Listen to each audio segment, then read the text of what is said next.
Good day to all students. Today we are taking class 12th biology chapter 6, molecular basis of inheritance. Today's topic is lack of iron. So what is lack of iron? It is a system by which there is a regulation of gene regulated. The expression of gene is regulated by a certain type of the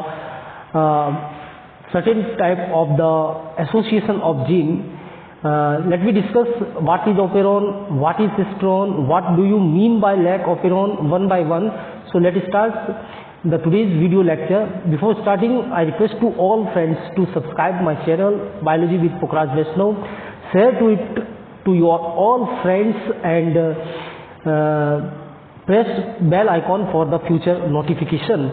So let's start today's topic, lack of iron. First, the basic concept, that is control of gene expression. What do you mean by the control of gene expression?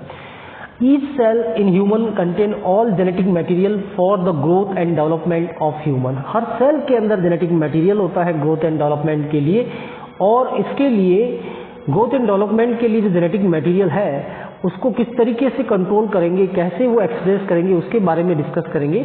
Some of these gene will be need to be express all the time. उनमें से कुछ gene ऐसे होते हैं जिनका expression हमेशा जरूरी है, हमेशा उनका एक्सप्रेशन जरूरी है, और कुछ जीन केवल जब एसेंशियल कंडीशन होती है तभी वो एक्सप्रेस होते हैं. जब हम जैसे हम बात करें ग्लाइकोलाइसिस की, है ना, तो ग्लाइकोलाइसिस के जीन एक्सप्रेशन कब होंगे? जब आप फूड इंटेक करेंगे, ग्लूकोज का ब्रेकडाउन करना होगा, तभी तो वो जीन एक्सप्रेस होंगे, नहीं तो वो रेगुलरली जीन का एक्सप्रेशन होना उनका जरूरी नहीं है.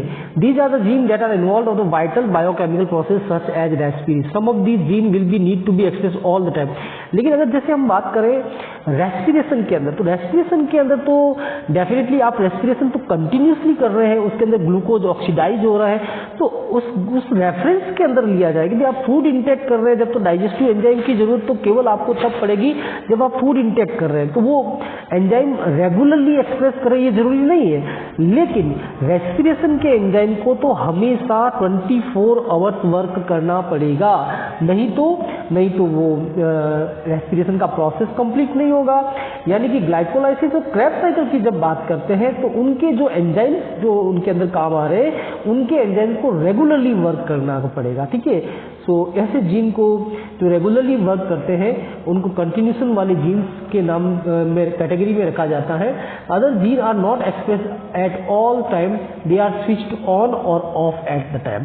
इट मीन्स अगर हम डाइजेस्टिव एंजाइम्स की बात करें तो उनको स्विच ऑफ और स्विच ऑन होने की जरूरत है, क्योंकि वो केवल जब आप फूड इंटेक कर रहे हैं तभी उनकी जरूरत पड़ती है, बाकी उनकी जरूरत नहीं पड़ती है. लेकिन बाकी एंजाइम जो रेस्पिरेशन वाले उनकी जरूरत हमेशा रहती है, कंटिन्यूशन में रहती है, तो वो उनके लिए जीन का एक्सप्रेशन रेगुलरली रहता है. हमारे अंदर जीन का एक्सप्रेशन जो होता है जब फूड इंटेक होता है तभी होता है, डाइजेस्टिव एंजाइम्स की बात करें तो. ओके, सो डिस्कस कर लेते हैं regulation of gene expression. Regulation gene expression result in the formation of a polypeptide. Polypeptide के जीन बनने में जो जीन एक्सप्रेशन का कंडीशन है उसके अंदर आप देखेंगे तो it can be regulated in several level. There are 4 level. ये आपका सीबीएसई बोर्ड 12th क्लास का भी क्वेश्चन आता है 3 नंबर या 2 नंबर का. What are the level of gene expression? Then your answer is the first transcriptional level. सबसे पहले डीएनए से क्या बनेगा? RNA. Okay, formation of primary transcript. सबसे पहले डीएनए से क्या बनना जरूरी है? आरएनए. उसके बाद में प्रोसेसिंग लेवल, उस आरएनए का जो आरएनए बना है that is heterogeneous RNA in case of the eukaryotes. Heterogeneous RNA जैसे हमने पहले डिस्कस किया है प्रीवियस लेक्चर के अंदर कि there are exon and intron और एक्सॉन दोनों होते हैं हेटेरोजीनस आरएनए के अंदर, इसीलिए उसको हेटेरोजीनस आरएनए कहते हैं. तो उसका प्रोसेसिंग जरूरी है. न्यूक्लियस से बाहर निकलने से पहले इंट्रॉन को रिमूव करना है, स्प्लाइसिंग करनी है, कैपिंग करनी है, टेलिंग करनी है, जो हम पहले प्रीवियस लेक्चर में ट्रांसक्रिप्शन इन यूकैरियोट्स के अंदर पढ़ चुके हैं. तो प्रोसेसिंग लेवल होता है. प्रोसेसिंग लेवल के बाद में एमआरएनए बनता है और फिर वो एमआरएनए न्यूक्लियस से साइटोप्लाज्म में ट्रांसफर होता है. That is the 3rd level. And the 4th level is translation level, जिसके अंदर एमआरएनए से क्या बनाया जाता है? प्रोटीन बनाया जाता है. तो इस तरीके से डीएनए की जेनेटिक इंफॉर्मेशन किसके फॉर्म में एक्सप्रेस हुई है, प्रोटीन की फॉर्म में एक्सप्रेस हुई है। So how many level, there are 4 level. Again what are the 4 level, कौन कौन सी 4 लेवल है? For the first one is the transcription level, second is processing level, that is the regulation of splicing, and the third one is the transportation of mRNA from the nucleus to the cytoplasm, and the fourth one is translation level। ये question ध्यान रखें, 2 number का question आता है, what are the level of the gene expression। Now the gene in a cell are expressed perform a function। Gene एक function को perform करता है, बिल्कुल क्लियर है।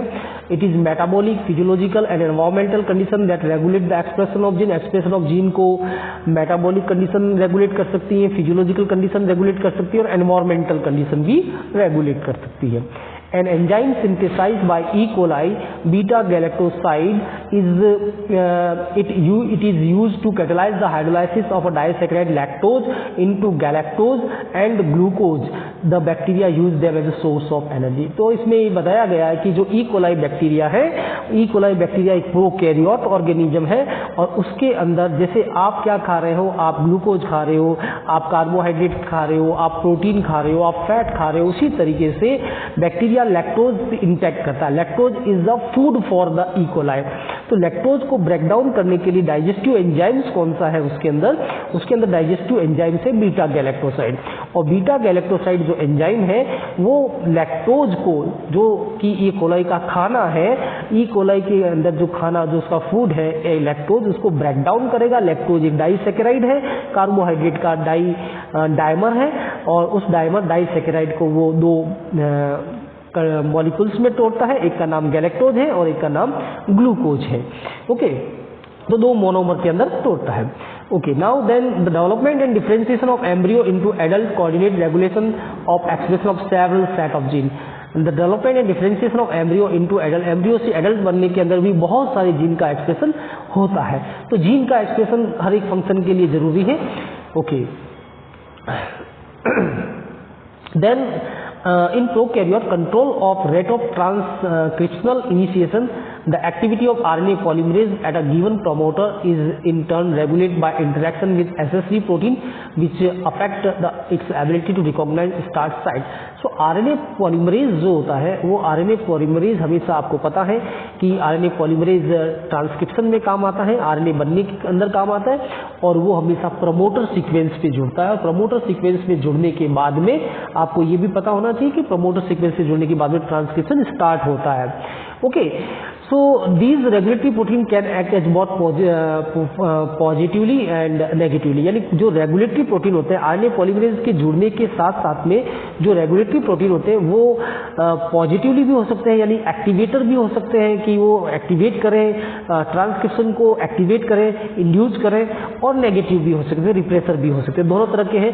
लैक ऑपेरॉन जो इसके अंदर जो लैक्टोज है जो रेगुलेटरी है वो क्या करेगा, वो इंड्यूसिबल प्रोटीन, यानी लैक्टोज की प्रेजेंट के अंदर मतलब रेगुलेटरी प्रोटीन की भी अलग है, वो तो इंड्यूसिबल की बात हो गई, लेकिन जो रेगुलेटरी प्रोटीन है उसके रेफरेंस में अगर लिया जाए, रेगुलेटरी प्रोटीन के रेफरेंस में कि अगर उसी सिस्टोन का जो प्रोटीन बनने वाला है वो प्रोटीन अगर इसको ट्रांसक्रिप्शन को स्टार्ट करता है तो उसको हम पॉजिटिव कहते हैं, है ना। वो पॉजिटिव आपको दूसरे ऑपेरॉन में मिलेगा, लेकिन लैक ऑपेरॉन के केस के अंदर वो नेगेटिव मिलता है, क्योंकि लैक ऑपेरॉन के अंदर जो रेगुलेटरी प्रोटीन है उससे जो रेगुलेटरी प्रोटीन जो बनता है इनहिबिटर जीन से, वो रेगुलेटरी प्रोटीन इनहिबिटर प्रोटीन भी कहलाता है। और वो क्या करता है, वो ऑपरेटर पे जाके अटैच हो जाता है और ऑपरेटर पे जाके अटैच होने के बाद में लैक ऑपेरॉन को स्विच ऑफ कर देता है, यानी नेगेटिव इफेक्ट दे रहा है। Regulatory protein switch off the expression of the structural gene. That's why it's called what? It's called negative operon. Lack operon negative operon होता है और बाकी जो दूसरे operon जो होते हैं वो positive operon भी हो सकते हैं, वो हम बाद में डिस्कस करेंगे। आगे चलते हैं। Each operon has its specific operator and specific repressor. Operator भी specific होते हैं और repressor भी specific होते हैं। For example, lack operator is present only in the lack operon and interact specifically with lac repressor only, यानी कि जो लैक ऑपेरॉन वाला ऑपरेटर है वो केवल लैक ऑपेरॉन के रिप्रेसर से ही अटैच होगा, ये स्पेसिफिक होता है, किसी दूसरे के साथ में अटैच नहीं हो सकता। सो लैक ऑपेरॉन को डिस्कस करेंगे अभी। ये सेकंड क्वेश्चन आपका है जो मेन सीबीएसई बोर्ड में पूछा जाता है, what is lac operon, explain its various type of gene. Okay, the Francis Jacob and a biochemist Jacob Monod, they were the first elucidate a transcriptionally regulated system that is called lac operon. उसको lac operon वर्ग दिया। Polycystonic structural gene is regulated by a common promoter and regulator gene in bacteria and is referred as operon. Polycystonic structural gene होता है, DNA होता है जो कि regulator होता है। किससे रेगुलेट होता है? प्रमोटर और रेगुलेटर जीन से प्रमोटर होता है, मतलब रेगुलेट होता है। तो उसको बैक्टीरिया के अंदर क्या नाम दिया गया है? ऑपेरॉन सिस्टम नाम दिया गया है। ये ऑपेरॉन अलग अलग हो सकते हैं, लैक हो सकते हैं, ट्रिप्टोफैन हो सकते हैं, हिस्टिडीन होते हैं, वैलिन होते हैं, अलग अलग ऑपेरॉन होते हैं। लेकिन आपके कोर्स के अंदर कौन सा ऑपेरॉन है? In case of prokaryotes CBSE NCERT 12th book के अंदर जो दे रखा है वो लैक ऑपेरॉन दे रखा है, lac operon. The lac operon is an example of operon that is able to regulate itself depending on environmental condition. It is subjected to मतलब environmental condition पे डिपेंड करता है। It code 3 जीन को code करता है, beta galactosidase, lactose परमीज and थायोगैलेक्टोसाइडेज। तो 3 enzyme हो गए, बीटा गैलेक्टोसाइडेज हो गया पहला एंजाइम, और दूसरा एंजाइम जो आपका हो गया वो परमीज हो गया, और तीसरा एंजाइम जो हो गया वो थायोगैलेक्टोसाइडेज हो गया। आपको ये क्लियर होना चाहिए कि बीटा गैलेक्टोसाइडेज जो जिस जीन से बनता है उसका नाम जेड है, परमीज जिस जीन से बनता है उसका नाम वाई है, और थायोगैलेक्टोसाइड जिस जीन से बनता है उसका नाम ए है। ओके, ट्रांस एसिटाइलेज पूरा नाम है इसका। These gene are involve in the lactose meta, ये तीनों जीन लैक्टोज मेटाबॉलिज्म के अंदर काम में आते हैं। If lactose is absent, listen carefully, condition is applied. Condition क्या है यहाँ पे? कंडीशन है कि अगर लैक्टोज अब्सेंट है, ये ध्यान दिए, इस पे बिल्कुल ध्यान दीजिए आप। लैक्टोज अगर अब्सेंट है यानी कि ई कोलाई ने लैक्टोज नहीं खाया है अभी तक। ई कोलाई एक बैक्टीरिया है जिसने लैक्टोज एज अ फूड नहीं इनटेक किया है। The system is turn off, उसमें ये स्विच ऑफ होगा, उसमें किसी भी प्रकार का जीन का एक्सप्रेशन नहीं होगा। जीन न तो एमआरएनए बनाएगा और न ही प्रोटीन बनाएगा। इफ लैक्टोज इज प्रेजेंट, अगर लैक्टोज प्रेजेंट होता है the operon is switch on. Lactose की प्रेजेंस में जो ऑपेरॉन है, जो जीन पॉलीसिस्टोनिक जीन है वो स्विच ऑन होता है, उनके अंदर एमआरएनए और प्रोटीन बनता है। तो लैक्टोज इज इंड्यूसर, ये एक एक्सटर्नल फैक्टर हो गया कि ये जीन का प्रोडक्ट नहीं है, ये बाहर से लिया गया एक फूड मटेरियल है, इसलिए इसको एक्सटर्नल मटेरियल मान लेते हैं अपन। और ये एक्सटर्नल मटेरियल की प्रेजेंस में स्विच ऑन होना, इसको इंड्यूसिबल ऑपेरॉन भी कहते हैं। तो लैक ऑपेरॉन को नेगेटिव ऑपेरॉन भी बोला जाता है और लैक ऑपेरॉन को इंड्यूसिबल ऑपेरॉन भी बोला जाता है। नेगेटिव क्यों बोला जाता है? क्योंकि इसी ऑपेरॉन का एक जीन जो प्रोटीन बना रहा है, जिसको रिप्रेसर प्रोटीन कहते हैं, वही इस ऑपेरॉन को स्विच ऑफ कर रहा है। So one of the product of the operon inhibit the expression of the other gene of the same operon, that is called negative operon, because it helps it make the gene switch off. But in inducible operon, the external factor like lactose helps in inducing the switch on condition, that's why it called inducible operon. So दोनों case अलग अलग है, ये आपको clear होना चाहिए definition. The bacteria favored source of food is glucose and if that is present in the operon does not need to be the switch on. तो अगर ये भी ध्यान रखना है आपको कि अगर ग्लूकोज प्रेजेंट है बैक्टीरिया के अंदर तो फिर उसको लैक्टोज लेने की भी जरूरत नहीं है, और लैक्टोज लेने की जरूरत नहीं है तो फिर वो स्विच ऑन कंडीशन में नहीं होगा। Is there no need to metabolise the lactose, फिर मेटाबोलाइज लैक्टोज की मेटाबोलाइज की जरूरत नहीं है। सिंपल सा लॉजिक है आपका, जब तक आपका खाना खाने की इच्छा नहीं है, आप फुल है तो आपको खाना खाने की इच्छा बिल्कुल नहीं होती। उसी प्रकार इसके बॉडी के अंदर, ई कोलाई की बॉडी के अंदर जब तक ग्लूकोज होगा तो उसको लैक्टोज लेने की आवश्यकता नहीं है, और लैक्टोज नहीं होगा तो स्विच ऑफ कंडीशन रहेगी। जैसा कि आपको बताया, लैक्टोज के कारण ही स्विच ऑन कंडीशन होती है, इंड्यूसिबल ऑपेरॉन होता है, क्योंकि lactose external factor helps in switch on the condition. ये देखिए, जिसमें आपको क्लियर हो जाएगा, ऑपेरॉन इज द पॉलीसिस्टोनिक डीएनए। ये पॉलीसिस्टोनिक डीएनए है, क्योंकि पॉलीसिस्टोनिक क्यों बोला इसको? एक्चुअली प्रोकैरियोट के अंदर पॉलीसिस्टोनिक होते हैं, स्ट्रक्चरल जीन में जेड वाई ए अलग अलग पॉलीपेप्टाइड बनाते हैं, तो उसको पॉलीसिस्टोनिक कहते हैं। ये डीएनए है, डीएनए के अंदर ये लैक आई इनहिबिटर जीन होता है। ये इनहिबिटर जीन एक एमआरएनए से एक प्रोटीन बना रहा है, ठीक है। तो ये प्रोटीन अभी रिप्रेसर है। ये प्रोटीन कौन सा है? इनहिबिटर प्रोटीन भी है और रिप्रेसर प्रोटीन भी है। और ये कहाँ जा रहा है? ये ऑपरेटर पे जाके जुड़ रहा है। ऑपरेटर पे जाके जुड़ने से जेड वाई ए जो स्ट्रक्चरल जीन है, वो स्ट्रक्चरल जीन किसी भी प्रकार का ट्रांसक्रिप्शन नहीं कर रहा है, और ट्रांसक्रिप्शन नहीं कर रहा है तो इस कंडीशन को क्या कहेंगे, स्विच ऑफ द कंडीशन कहेंगे। तो लैक्टोज अब्सेंट है, लैक्टोज अभी तक इस ई कोलाई ने किसी भी तरह का फूड मटेरियल नहीं खाया है, तो रिप्रेसर जो है वो एक्टिव है, जो रिप्रेसर प्रोटीन बना है वो एक्टिव है, और वो एक्टिव होने से ऑपरेरन ऑफ है, स्विच ऑफ है, किसी प्रकार का ट्रांसक्रिप्शन नहीं हो रहा है।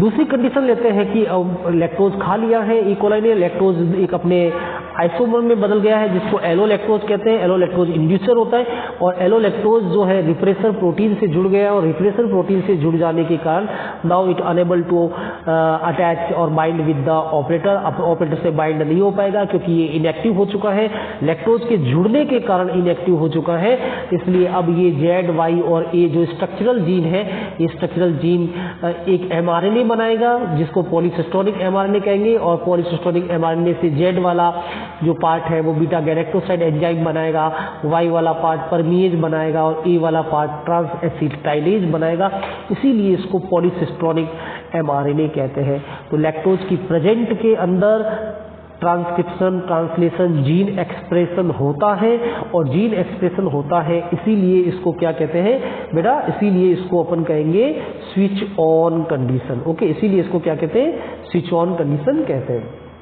चलिए तो अब बात कर लेते हैं जीन की।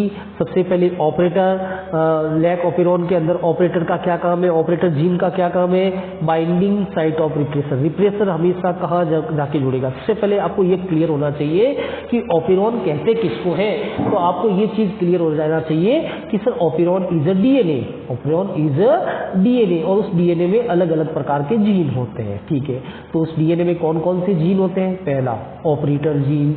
ऑपरेटर जीन क्या काम क्या है, वहां रिप्रेसर प्रोटीन जुड़ता है और स्विच ऑफ कर देता है।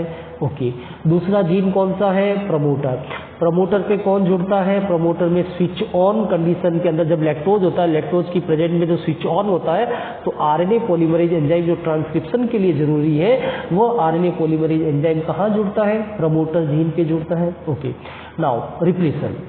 रिप्रेसर को अपन इनहिबिटर जीन भी कहते हैं, आई जीन भी कहते हैं, आई जीन के नाम से जानते हैं इसको। तो आई जीन का काम क्या है, gene encoding lac repressor protein, ये रिप्रेसर प्रोटीन बनाता है, bind to the DNA at the operator, operator पे जाके जुड़ता है, और RNA block the binding of RNA polymerase at promoter, जिससे आरएनए पॉलीमरेज जो है वो प्रमोटर पे नहीं जुड़ पाएगा, प्रमोटर पे नहीं जुड़ पाएगा तो ट्रांसक्रिप्शन ट्रांसलेशन नहीं होगा, और उसको हम स्विच ऑफ कंडीशन कहेंगे जब रिप्रेसर जुड़ जाता है ऑपरेटर पर तब। ओके, अब आई की बात होती है, लैक आई, सॉरी ये lac I, I for what, lac I one, lac I का मीनिंग भी वही है कि वो इनहिबिटर जीन को ही लैक आई कहते हैं, और लैक आई का मेन क्या है, control production of repressor protein. ये लैक आई जो होता है वो रिप्रेसर प्रोटीन के बनने को कंट्रोल करता है। ओके, फिर बात कर लेते हैं स्ट्रक्चरल जीन की। स्ट्रक्चरल जीन में जैसे आपको बताया था कि स्ट्रक्चरल जीन के अंदर तीन प्रकार के अलग अलग पॉलीसिस्टोनिक होता है, एक होता है जेड, एक होता है वाई और एक होता है ए। तो जेड वाला जो जीन है वो बीटा गैलेक्टोसाइड बनाएगा, वाई वाला जीन जो है वो परमीएज बनाएगा जेड वाई, और ए वाला जीन जो है वो क्या बनाएगा, थायो गैलेक्टोसाइडेज ट्रांस एसिटाइडेज बनाएगा। और बीटा गैलेक्टोसाइड का काम भी आपको साथ में याद करना है, this enzyme hydrolyse the bond between the two sugar glucose and galactose, it code for the gene lac A, Z lactose Z gene से बनता है, और ये लैक्टोज को किसके अंदर ब्रेक डाउन करता है, ग्लूकोज एंड गैलेक्टोज को, यानी कि जो आपने खाया है उसको डाइजेस्ट करता है, यानी कि जो ई कोलाई ने खाया है उसको डाइजेस्ट करता है। इट इज डाइजेस्टिव एंजाइम, ये एक प्रकार का डाइजेस्टिव एंजाइम है जो लैक्टोज को ग्लूकोज और गैलेक्टोज में ब्रेक डाउन करता है। ओके, नाउ दिस एंजाइम परमीएज का क्या काम है, ये सेल मेम्ब्रेन की, ई कोलाई जो एक बैक्टीरिया है उसके सेल मेम्ब्रेन की परमिएबिलिटी को इंक्रीज करता है, और परमिएबिलिटी इंक्रीज होगी तो वो ई कोलाई ज्यादा से ज्यादा लैक्टोज को इनटेक कर पाएगा। और इसका काम थायो गैलेक्टोसाइड ट्रांस एसिटाइलेज का, the function of this enzyme is not known, it is coded by gene A, ये ए जीन से कोड होता है। नॉट नोन का मतलब आजकल ये बता सकते हैं इसका कि इसका काम ये होता है कि अगर कोई फॉल्टी इनका जो रिजर्व फूड होता है, रिजर्व फूड जो भी बन रहा है, ब्रेकडाउन ग्लूकोज कर रहा है या गैलेक्टोज के रूप में जो ब्रेकडाउन हो रहा है लैक्टोज का, वो ग्लूकोसाइड या गैलेक्टोसाइड रिजर्व फूड में रहते हैं, और वो ग्लूकोसाइड और गैलेक्टोसाइड रिजर्व फूड अगर फॉल्टी हो जाते हैं, पॉइजनस हो जाते हैं, टॉक्सिक हो जाते हैं, तो उन टॉक्सिक ग्लूकोसाइड और गैलेक्टोसाइड को डिस्ट्रॉय करने के लिए, क्योंकि दे आर रिजर्व फूड और वो क्या हो चुके हैं, टॉक्सिक हो चुके हैं, तो टॉक्सिक रिजर्व फूड को डिस्ट्रॉय करने का काम किसका होता है, थायोगैलेक्टोसाइड और ट्रांस एसिटाइलेज का होता है। तो ये आपका एक क्वेश्चन हुआ। कौन सा? इस क्वेश्चन के अंदर आप क्या कहोगे, what are the operon and describe the different type of the gene, what is operator gene, what is promoter gene, what is structural gene, सभी का क्या फंक्शन है। इस तरीके से आपका ये सेकंड क्वेश्चन 5 नंबर का बन सकता है, what is lac operon and explain the different type of the gene. Now the third type of question, lac operon पे तीसरा प्रकार का जो क्वेश्चन आपके बोर्ड में आता है वो आता है, what is switch off condition and what is switch on condition. कब स्विच ऑफ होता है, कब स्विच ऑन होता है, उसको डिस्क्राइब करना है। तो वो देख लेते हैं। सबसे पहले ये आप डायग्राम, आपको ये चीज़ देखिए, इसमें देखिए, ये आपका ऑपेरॉन है जिसके अंदर इनहिबिटर जीन भी है, प्रमोटर जीन भी है ना, ऑपरेटर जीन भी है। यहाँ पे इनहिबिटर जीन से कौन सा प्रोटीन बना है, रिप्रेसर प्रोटीन बना है। ये रिप्रेसर प्रोटीन कहाँ जाके जुड़ गया है, ऑपरेटर पे जाके जुड़ गया, और ऑपरेटर पे जाके जुड़ने से यहाँ ट्रांसक्रिप्शन नहीं हो रहा है। स्ट्रक्चरल जीन के जो जीन है ZYA पॉलीसिस्टोनिक जीन जो है वो ट्रांसक्रिप्शन नहीं कर पा रहे हैं, इसलिए इसको स्विच ऑफ कंडीशन कहेंगे। और यहाँ पे जो रिप्रेसर है, इंड्यूसर इसके साथ आ चुका है, और लैक्टोज जो है वो इंड्यूसर है। लैक्टोज का भी जो आइसोमर है जिसको एलोलैक्टोज कहते हैं वो इसका इंड्यूसर है, और एलोलैक्टोज इस रिप्रेसर के साथ जुड़कर रिप्रेसर को क्या बना रहा है, इनएक्टिव बना रहा है। रिप्रेसर को इनएक्टिव बना रहा है, वो अब ऑपरेटर पे जाके नहीं जुड़ पाएगा। ऑपरेटर पे नहीं जाके जुड़ पाएगा तो प्रमोटर पे RNA polymerase enzyme, RNA polymerase enzyme जो है वो प्रमोटर पे जुड़ेगा, और जिससे ZY और A का ट्रांसक्रिप्शन होगा, और ये बीटा गैलेक्टोसाइड परमीज और ट्रांस एसिटाइलेज एंजाइम बनेंगे। इसको स्विच ऑन कंडीशन कहते हैं। क्या कहते हैं? Switch on condition. तो ये स्विच ऑफ और स्विच ऑन कब होता है आपको क्लियर हो गया।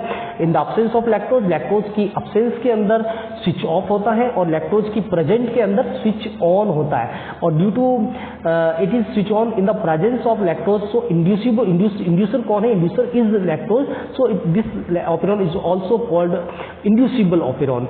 लैक्टोज के रेफरेंस में इसको इंड्यूसिबल ऑपेरॉन कहते हैं, और रिप्रेसर के रेफरेंस में इसको नेगेटिव ऑपेरॉन कहते हैं। व्हाई?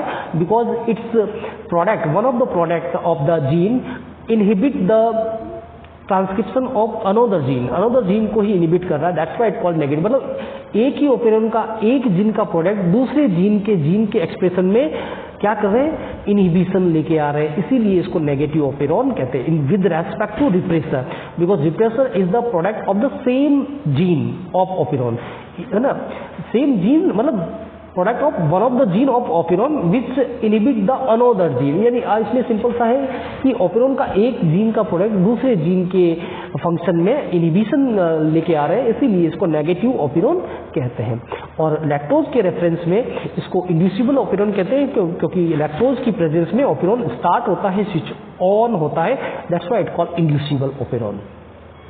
ओके, नाउ देखिए इसके अंदर आप देख पा रहे हैं कि यहाँ ये mRNA से लैक आई जो कि इनहिबिटर जीन है उनसे इनहिबिटर बन रहा है, और इनहिबिटर ऑपरेटर पे जाके जुड़ रहा है। तो no mRNA no protein, transcription नहीं हो रहा है। ट्रांसक्रिप्शन नहीं हो रहा है तो इसको हम क्या कहेंगे, इसको हम स्विच ऑन नहीं, स्विच ऑफ कंडीशन कहेंगे। इसको कौन सी स्विच कंडीशन कहेंगे, इसको स्विच ऑफ कंडीशन कहा जाएगा। ओके, तो ये स्विच ऑफ कंडीशन हुई। तो अब आप लिख सकते हो कि अगर क्वेश्चन आ जाए कि describe the condition when the operon becomes switch off, then simple, the LACI first prepare the inhibitor protein is also called repressor protein. When the repressor protein is bind with the operator gene, what happen, the RNA polymerase enzyme is unable to bind with the promoter, and the structural gene unable to takes part in transcription and translation. This condition is called switch off condition. Okay, now another one is when the lactose is present, यानी कि switch on condition कब होगी।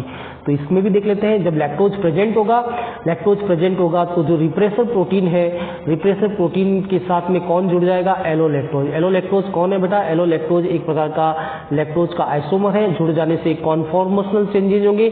Conformational changes हो जाने से अब ये जो रिप्रेसर है वो इनएक्टिव हो चुका है। इनएक्टिव हो जाने से वो ऑपरेटर पे जाके नहीं जुड़ेगा। ऑपरेटर पे जाके नहीं जुड़ने से RNA polymerase enzyme easily promoter के साथ जुड़ जाएगा। प्रमोटर के साथ जाके जुड़ जाएगा तो जेड, वाई और ए एंजाइम जो है स्ट्रक्चरल जीन के जो पार्ट हैं वो इजीली ट्रांसक्राइब करेंगे और पॉलीसिस्टोनिक एमआरएनए बनाएंगे। और पॉलीसिस्टोनिक एमआरएनए से जेड जीन से बीटा गैलेक्टोसाइड, वाई से परमीएज और ए से ट्रांस गैलेक्टोसाइडेज वाले एंजाइम बनेंगे। इसीलिए इस जीन को, प्रोकैरियोट के जीन को पॉलीसिस्टोनिक कहते हैं, because one cistron synthesise more than one protein, so it called polycistronic mRNA and polycistronic DNA. Operon DNA होता है तो उसको डीएनए कहेंगे, उससे बनने वाले एमआरएनए को पॉलीसिस्टोनिक एमआरएनए कहेंगे। ओके, सो ये चीजें। अब देख लेते हैं आगे की condition. The lac operon is an example of inducible operon. क्यों कहा इंड्यूसिबल ऑपेरॉन? आपको बताया था। It is normally off, but when a molecule called inducer like operon is present it becomes on, that's why it called inducible operon. The tryptophan एक दूसरा operon है, tryptophan.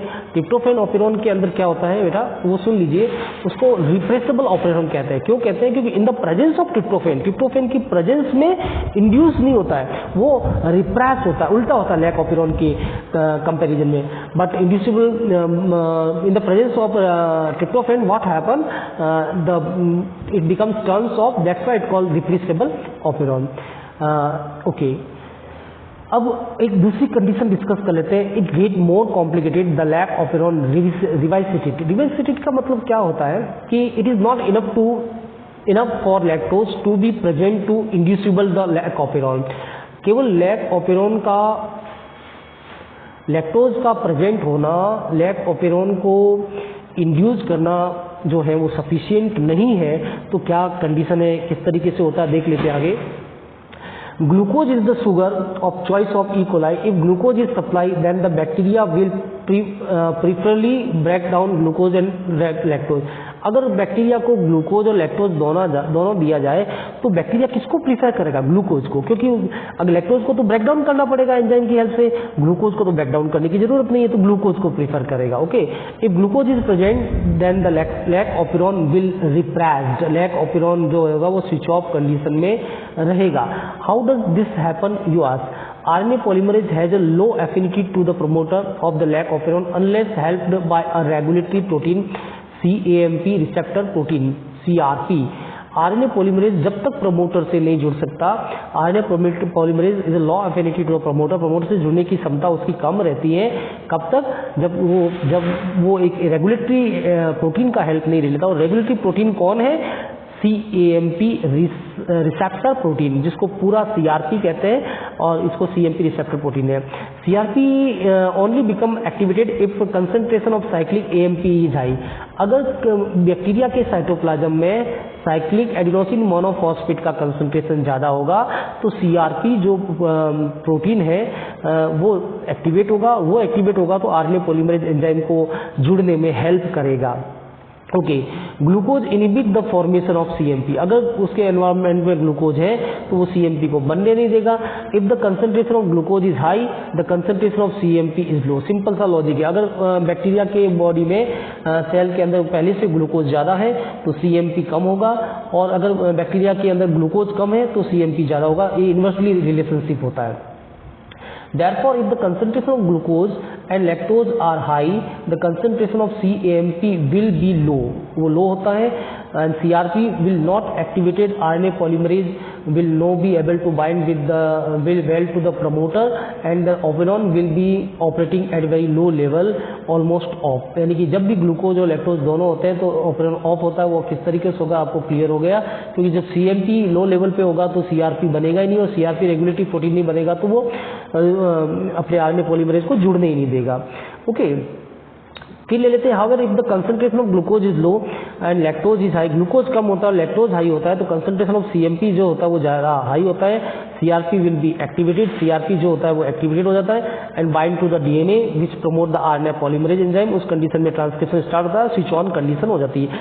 यानी कि जब ग्लूकोज का कंसंट्रेशन बैक्टीरिया की बॉडी के अंदर कम होगा तो वो क्या होगा, वो एक तरीके से स्विच ऑन कंडीशन करेगा, पॉजिटिव इफेक्ट देगा और पॉजिटिव इफेक्ट देने के कारण इसको पॉजिटिव ऑपिरॉन कहा जा सकता है with respect to the low concentration of the glucose, with respect to the low concentration of glucose, क्योंकि लो कंसंट्रेशन ऑफ ग्लूकोज होने पर CAMP साइटोप्लाज्म में ज़्यादा बनेगा, CAMP ज़्यादा बनेगा तो रेगुलेटरी प्रोटीन जो है CRP वो ज़्यादा वर्क करेगा, ज़्यादा वर्क करने से वो RNA पॉलीमरेज को एक्टिवेट करके ज़्यादा प्रोमोटर में जोड़ने का काम करेगा जिससे ट्रांसक्रिप्शन जो है ऑन हो जाएगा, इसलिए इसको पॉजिटिव ऑपिरॉन कहा जा सकता है with respect to the low concentration of the glucose.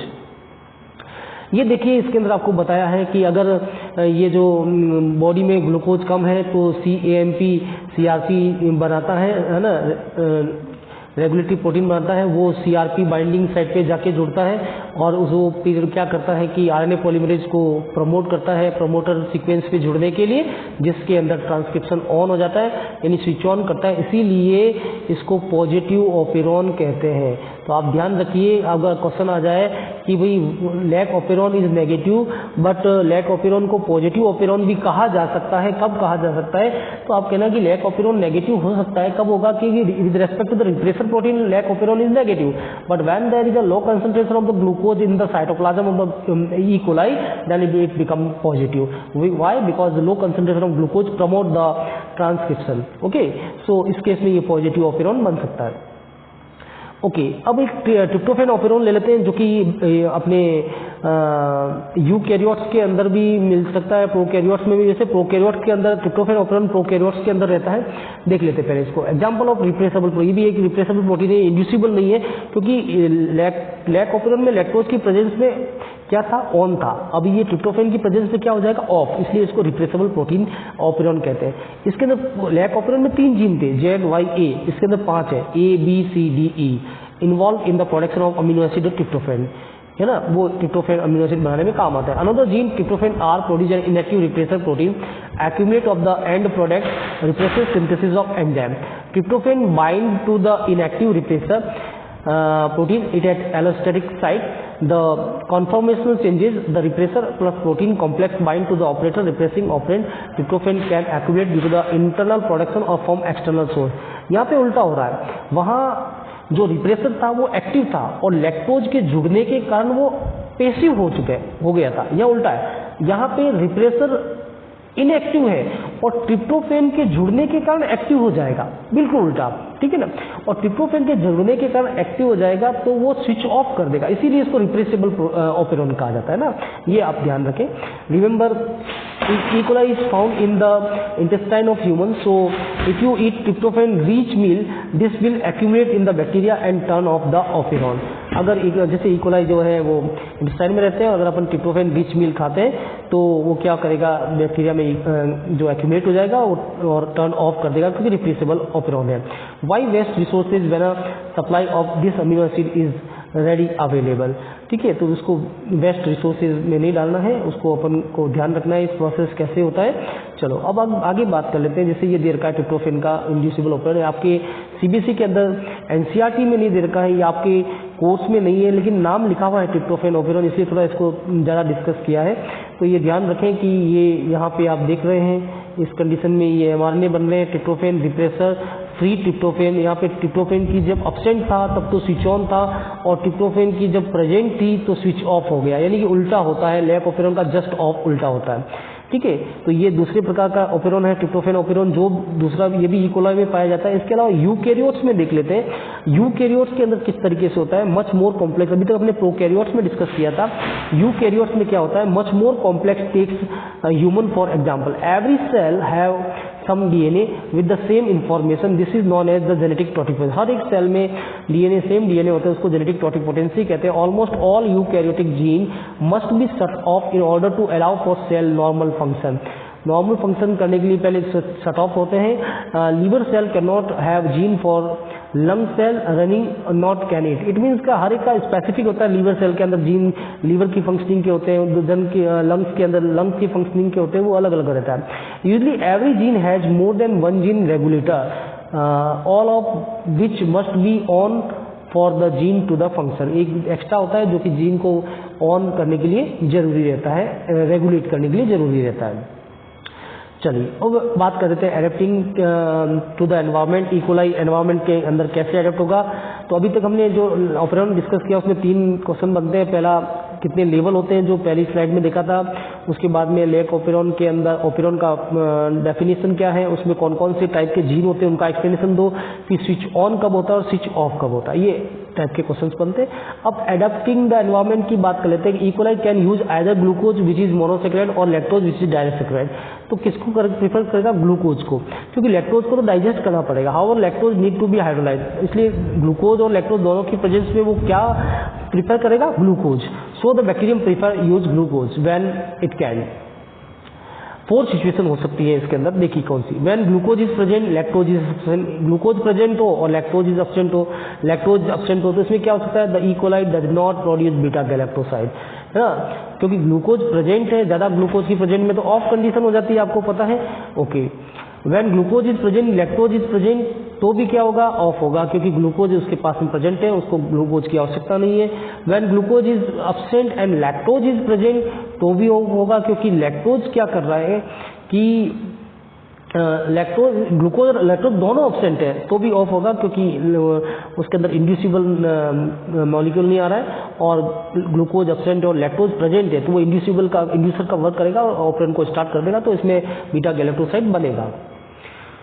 चलो first condition, when lactose is absent, lactose नहीं है। Okay, a repressor protein is continuously synthesised, its site on a sequence of DNA, it bind to the operator and the repressor protein block the promoter site, promoter site को block कर देता है। जहाँ promoter RNA polymerase जुड़ना होता है वहाँ RNA polymerase नहीं, जैसे आप देख रहे हैं कि ये रिप्रेसर जीन रिप्रेसर प्रोटीन बना रहा है। रिप्रेसर प्रोटीन में प्रोटीन कहाँ जाके जुड़ गया है, ऑपरेटर पे।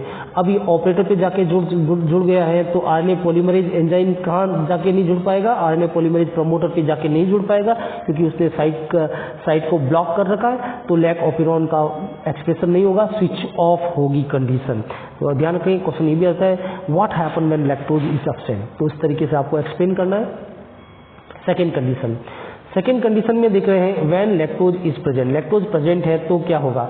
तो अगर लैक्टोज प्रेजेंट है तो आप जैसे देख रहे हो कि यहाँ पे क्या कंडीशन है कि when lactose is present a small amount of sugar allolactose is form, allolactose बनता है। एलोलैक्टोज जो है दूसरी साइड पे this fit on the repressor protein at another active side, another active side पे फिट हो जाता है, अनदर एक्टिव साइड पे फिट हो जाता है, तो रिप्रेसर प्रोटीन को पेसिव बना लेता है। रिप्रेसर प्रोटीन को पेसिव बना लेता है, पेसिव बनाने के कारण उसमें कॉन्फॉर्मेशनल चेंज आता है, कॉन्फॉर्मेशनल चेंज आने से वो पेसिव बन जाएगा। पेसिव बनने के कारण क्या होगा वो आगे अगली स्लाइड में देख लेते हैं कि यहाँ पे ये पेसिव बन गया है, ये अब ऑपरेटर पे जाके जुड़ेगा नहीं, ऑपरेटर पे जाके नहीं जुड़ेगा तो जो अपना आरएनए पॉलीमरेज एंजाइम है वो प्रमोटर पे जाके जुड़ जाएगा, प्रमोटर पे जाके जुड़ जाएगा तो ZYA जो है वो mRNA बनाएंगे और प्रोटीन बनाएंगे, ट्रांसक्रिप्शन होगा तो स्विच ऑन कंडीशन हो जाएगी। कौन सी कंडीशन हो जाएगी, स्विच ऑन। तो लैक्टोज की प्रेजेंस में क्या होगा तो उसमें आपको ये बताना है। तीसरी लेते हैं when both glucose and lactose are present, यानी कि दोनों प्रेजेंट हो, ग्लूकोज भी हो लैक्टोज भी हो। This explain how the lac operon is transcribed only when the lactose is present, but this does not explain why the operon is not transcribed when both glucose and lactose is present. दोनों present होने पर वो transcribe नहीं होगा, switch off condition हो जाएगी। Switch off condition क्यों हो जाएगी, क्योंकि आपको पता है जब ग्लूकोज की कंसंट्रेशन बैक्टीरिया में ज़्यादा होती है तो CMP की कंसंट्रेशन कम हो जाएगी, CMP की कंसंट्रेशन कम हो जाएगी तो वो CRP प्रोटीन नहीं बनेगा, और CRP प्रोटीन रेगुलेटरी प्रोटीन होता है, तो इस तरीके से आपका जो स्विच ऑफ कंडीशन आ जाएगी। फोर्थ कंडीशन ले लेते हैं, इसी थर्ड कंडीशन का ही बताया है कि यहाँ पे आप देख रहे हैं रिप्रेसर प्रोटीन रिमूव हो चुका है, आरएनए पॉलीमरेज जो होता है वो आरएनए पॉलीमरेज जुड़ रहा है लेकिन जुड़ने के पहले ही फॉल हो गया। When the glucose and lactose are present, the RNA polymerase can sit on promoter site, but it is unstable and keep falling off. Why, क्योंकि उसको सपोर्ट देने वाला जो CRP प्रोटीन है वो नहीं है ना। CAMP रेगुलेटरी प्रोटीन जो है, जो RNA पॉलीमरेज को सपोर्ट देता है, वो नहीं है। क्योंकि वो क्यों नहीं है? क्योंकि वो CMP की कंसंट्रेशन, जब ग्लूकोज की कंसंट्रेशन ज़्यादा होती है तो CMP की कंसंट्रेशन कम होती है, इसीलिए वो फॉल ऑफ हो जाता है। फॉल ऑफ होने से यहाँ पे स्विच ऑफ कंडीशन हो जाएगी। कौन सी कंडीशन हो जाएगी? स्विच ऑफ कंडीशन हो जाएगी। ओके, अब फोर्थ ले लेते हैं, when glucose is absent and lactose is present. Glucose absent हो और लैक्टोज प्रेजेंट हो, another protein is needed and activated protein this stabilise RNA protein. Another protein होता है उसके अंदर जो स्टेबलाइज करता है, क्योंकि ग्लूकोज जब कंप्लीटली एब्सेंट होता है तो CMP का कंसंट्रेशन होगा कि नहीं होगा, उसमें ग्लूकोज की लो कंसंट्रेशन होनी चाहिए। तो another protein is needed and activated protein this stabilise RNA polymerase the activated protein only work when the glucose is absent. ये जैसे कग्गा प्रोटीन होता है ना। In this way E. coli only make enzyme to metabolise other sugar in the absence of glucose. तो absence of glucose के अंदर on condition रहेगी। ऑन कंडीशन क्यों रहेगी? क्योंकि ये एक्टिवेटेड प्रोटीन जो है वो RNA पॉलीमरेज को स्टेबलाइज करेगा। स्टेबलाइज करेगा तो वो प्रमोटर पे जाके जुड़ जाएगा। प्रमोटर पे जुड़ेगा तो यहाँ पे स्विच ऑन कंडीशन रहेगी। तो ये 4 अलग अलग तरह की कंडीशंस रहती हैं। वापस एक बार समराइज कर लेते हैं। ग्लूकोज भी प्रेजेंट हो और लैक्टोज भी प्रेजेंट हो तो क्या होगा? ठीक है, ग्लूकोज भी प्रेजेंट हो और लैक्टोज भी प्रेजेंट हो तो क्या होगा? Activated protein not bound to DNA, activated protein bound नहीं होगा, है ना। Lifted off operator side, operator side को लिफ्टेड ऑफ करेगा। RNA polymerase keep falling, RNA polymerase जुड़ नहीं पाएगा, फॉल हो जाएगा, ट्रांसक्रिप्शन नहीं होगा, switch on, switch off condition. Glucose present हो और लैक्टोज एब्सेंट हो, ठीक है, तो भी एक्टिवेटेड प्रोटीन बाउंड नहीं हो पाएगा और ना bound to the operator side, bound to the operator repressor protein operator side में बाउंड हो जाएगा। क्यों? क्योंकि यहाँ पे लैक्टोज है नहीं और ग्लूकोज प्रेजेंट है। Block by the repressor, repressor उससे ब्लॉक होगा, स्विच ऑफ कंडीशन हो जाएगी। यानी ये रिप्रेसर प्रोटीन ऑपरेटर से जाके जुड़ जाता है in the high concentration of the glucose and absent of lactose. Okay, glucose भी कम होगा, लैक्टोज भी कम होगा, दोनों नहीं होंगे तो यहाँ पे एक्टिवेटेड प्रोटीन DNA से बाउंड हो जाएगा। DNA से बाउंड होगा तो bound to the operator side, block the repressor, block by the repressor, repressor से ब्लॉक हो जाएगा और ट्रांसक्रिप्शन नहीं होगा। यानी एक्टिवेटेड प्रोटीन तो जुड़ेगा, लेकिन ये जो रिप्रेसर प्रोटीन है वो अपन का ऑपरेटर से जाके जुड़ जाएगा। ऑपरेटर से जाके जुड़ जाने से ट्रांसक्रिप्शन नहीं होगा। ग्लूकोज बिल्कुल नहीं होगा और लैक्टोज होगा, यानी इन द प्रेजेंस ऑफ लैक्टोज आप एक्टिवेटेड प्रोटीन जो है वो आपका RNA से DNA से बाउंड होगा। रिप्रेसर प्रोटीन जो है वो पैसिव हो जाएगा, लिफ्टेड ऑफ ऑपरेटर साइड से हट जाएगा, seat on promoter side, RNA polymerase enzyme promoter side पे जुड़ेगा और ट्रांसक्रिप्शन होगा। तो स्विच ऑन कंडीशन आपको केवल एक ही कंडीशन में नजर आ रही है, when the glucose is absent and lactose is present. Okay, so this is all about the lac operon. Friends, आपको बहुत अच्छा लगा होगा वीडियो लेक्चर। अगर अच्छा लगा है तो इसको लाइक जरूर करें, अपने फ्रेंड्स को शेयर करें। नीट एस्पायरेंट जितने भी स्टूडेंट्स हैं, 12th के स्टूडेंट्स जितने भी हैं, उनको आप शेयर करें, सब्सक्राइब करें, फ्रेंड्स को सब्सक्राइब करने के लिए कहें और ज़्यादा से ज़्यादा बेल आइकॉन को जरूर प्रेस करें ताकि इसके फ्यूचर के नोटिफिकेशन भी आपको मिल सके। So good day to all, good day.